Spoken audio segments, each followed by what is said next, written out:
There is a war being fought for your mind, not with weapons, with algorithms, with notifications, with content engineered by the smartest people on the planet, designed to capture your attention and never give it back. And most men are losing. Not because they're weak, because they don't know they're in a fight. The man who controls his attention controls his time. The man who controls his time controls his output. The man who controls his output controls his life. Lose the first battle, and you lose everything that follows. Attention is the most valuable resource you own. Not money, not time, attention. Because money can be made again. Time, at least in how you use it, can be reclaimed. But attention, once fragmented, is almost impossible to fully restore. Here's what the research shows. Every time your attention is interrupted, it takes an average of 23 minutes to return to full focus. 23 minutes for a single notification. Now count how many times your attention is pulled per day. The average person receives over 80 notifications daily. Run that math. If even half of those interruptions cost you full recovery time, you have no deep focus left in your day, none. You are operating entirely in shallow, reactive, fractured thinking, all day, every day. Most men are operating at a fraction of their cognitive capacity, not because they lack intelligence, but because their attention has been systematically destroyed, piece by piece, app by app, notification by notification. And the companies doing it know exactly what they're doing. This is not accidental. Teams of engineers, behavioral psychologists, and data scientists are working around the clock, specifically to keep your attention locked to a screen. Their entire business model depends on it. You are not the customer. You are the product. The most dangerous thing in your life right now is not your competition. It's your phone. And the men who understand this, who treat their attention like the finite, precious resource it is, they are building while everyone else is scrolling. You would not hand a stranger your wallet and let them spend your money however they wanted. But you do this with your attention every single day. Every app on your phone is a business. Their revenue depends on how long they hold your attention. They are not neutral tools. They are extraction machines. And you are the resource being extracted. Here's what that extraction actually costs in real terms. A man who spends 3 hours a day on his phone, which is below average, is spending over 1,000 hours a year in passive consumption. That is 42 full days. Gone. Not resting, not building, not connecting with the people who matter. Just consuming content designed by someone else for someone else's profit. Start treating your attention like money. Ask before you open anything, what am I spending this on, and what am I getting in return? Most of the time, the honest answer is nothing. Delete what doesn't pay you back. Disable notifications across the board. Set specific windows for checking messages. Guard the first and last hour of your day like they belong to you. Because they do. The first hour of your day sets the tone for everything that follows. If the first thing you do is hand your attention to a screen, you have already lost the morning. And the morning is where the men who quietly win do their most important work. The men who produce at the highest level share one habit. They protect large, uninterrupted blocks of time for their most important work. Not 20 minutes here, not an hour with one eye on their phone. uninterrupted blocks, 2, 3, 4 hours where the world does not have access to them. This is called deep work, and it is becoming one of the rarest and most valuable abilities on Earth, precisely because almost nobody can do it anymore. Here's why it matters so much. The work that moves your life forward, the creative work, the strategic work, the work that builds something real, requires sustained, uninterrupted concentration. You cannot write a great business plan in 10-minute increments between notifications.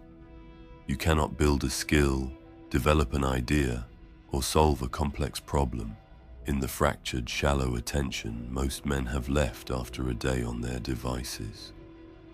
Deep work is not a productivity hack. It is the foundation of every significant thing a man has ever built. Build the fortress. Same time every day. Phone in another room. Notifications off. Door closed. Nothing that isn't the work. Start with 90 minutes. Build from there. The quality of what you produce in 90 minutes of real focus will surpass what most men produce in an entire distracted day.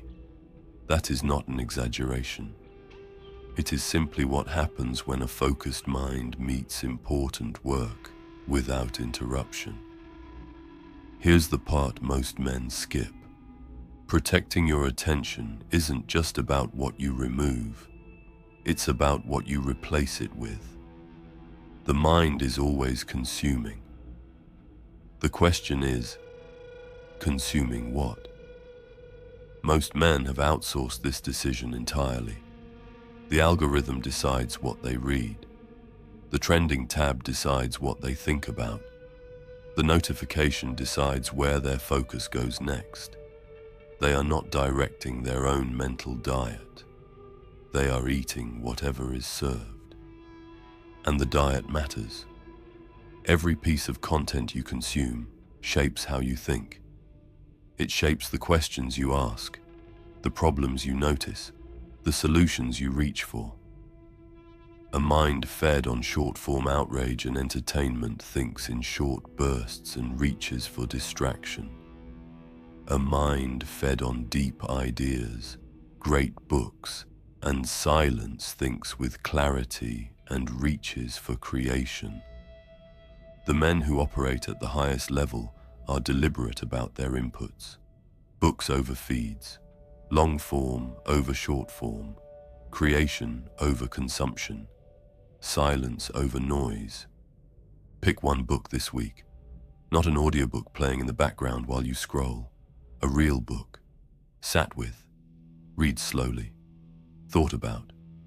That single habit, sustained over a year, will compound into a mind that operates at a level most men around you never will. What you put into your mind determines the quality of what comes out of it. And what comes out of your mind determines the quality of your decisions. And the quality of your decisions determines the quality of your life. Guard the input. Choose it deliberately, and watch what happens to everything downstream. This is the level that changes everything, and the one most men never consider. The war for your attention is not just a productivity battle. For a man of faith, it is a spiritual one. Saint Ignatius of Loyola wrote about the importance of custody of the senses, the deliberate guarding of what you allow into your mind, your eyes, your imagination. He understood something that neuroscience has only recently confirmed, that what you attend to shapes who you become. Every hour you give to distraction is an hour not given to prayer, not given to your family, not given to the work God is calling you to do. The enemy does not need to tempt a man into grave sin if he can simply keep him distracted enough to never become who he was made to be. Distraction is not neutral. It is one of the primary weapons used against men who are trying to build something of meaning and permanence.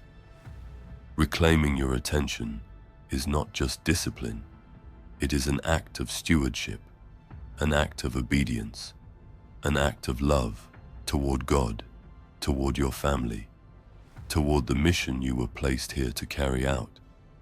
Build a prayer life that requires silence. Guard the morning for God before you give it to the world.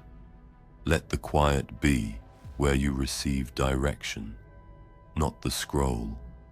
A man whose attention is anchored in God is a man who cannot be fully captured by the world.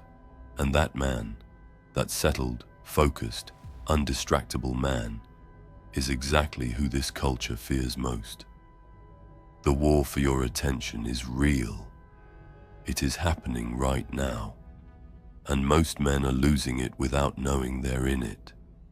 The cost is not just time. It is the man you never became because you were too distracted to build him. It is the work you never produced because your focus was always fractured. It is the prayer you never prayed because the phone was always closer than the silence. That is what is actually at stake. Treat your attention like money. Build time for deep work. Feed your mind with intention. And reclaim your focus as an act of faith.